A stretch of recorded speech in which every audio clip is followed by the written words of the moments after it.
हमारे प्यारे नबी के साथ फरिश्तों ने ऐसा क्या किया जिसे देखते ही बीबी हलीमा का दिल कांप उठा और उन्होंने नन्हे मोहम्मद को वापस बीबी आमिना को क्यों सौंप दिया, चलिए जानते हैं। बीबी हलीमा ने नन्हे मोहम्मद सल्लल्लाहु अलैहि वसल्लम को सीने से लगा लिया और घबराकर हारिस से बोली, मुझे डर है कि कहीं कोई बड़ी आजमाइश ना आ जाए, बेहतर है कि हम इसे इसकी माँ के पास पहुंचा दें। चलो हारिस मक्का लौटते हैं। सफर शुरू हुआ। रेगिस्तान की रेत पर ऊंट धीरे धीरे चलता रहा। रात में ठंडी हवा और चमकते तारे गवाह थे कि बीबी हलीमा नींद में भी उस अमानत को सीने से लगाए रखती थी। जब मक्का आ गया तो बीबी हलीमा ने ऊंट को रोका, हुजूर सल्लल्लाहु अलैहि वसल्लम को हाथ से थामा और बीबी आमिना रहमतुल्लाह अलैहा के घर पहुंची। दरवाजा खटखटाया तो बीबी आमिना रहमतुल्लाह अलैहा बाहर आई। उनका चेहरा नूर से चमक रहा था। बीबी हलीमा ने कांपते लहजे में कहा, ए आमिना, मैं आपको आपका बेटा वापस कर रही हूँ। मैं डर गई हूँ। रेगिस्तान में उसके साथ अजीब वाकया हुआ। उसके सीने को चीर दिया गया और फिर सिल दिया गया। मुझे लगा कहीं कोई मुसीबत ना आ जाए। ये बच्चा मेरे बस का नहीं है। बीबी आमिना रहमतुल्लाह अलैहा मुस्कुराई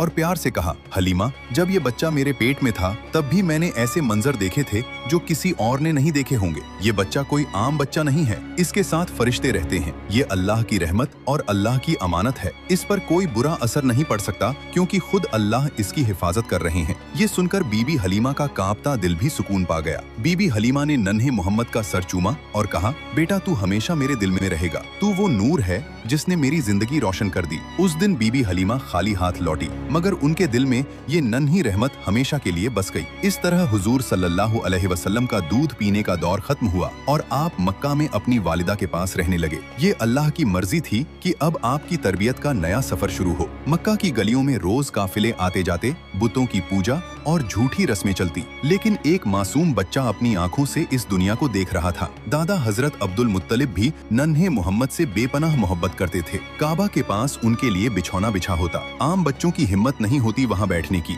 लेकिन जब नबी पाक आते सीधे दादा के पास बैठ जाते। लोग रोकते, नौकर हटाने की कोशिश करते, मगर हजरत अब्दुल मुत्तलिब कहते, छोड़ दो मेरे बेटे को, अल्लाह की कसम इस बच्चे का मकाम बहुत बड़ा है। फिर वो प्यारे नबी सल्लल्लाहु अलैहि वसल्लम को गले लगाते, सर पर हाथ फेरते और उनके साथ बिताए पल में अजीब सा सुकून महसूस करते, जैसे ये बच्चा उनके दिल का सुकून हो। सुभान अल्लाह। अल्लाह ने अपने नबी सल्लल्लाहु अलैहि वसल्लम को खुद पाक और महफूज रखा। यही उनकी अजीम शान और मकाम है। अगर आपको भी नबी पाक से सच्ची मोहब्बत है तो दिल से लिखें सुभान अल्लाह। और इसका अगला पार्ट देखने के लिए हमारे चैनल को सब्सक्राइब करना न भूलें।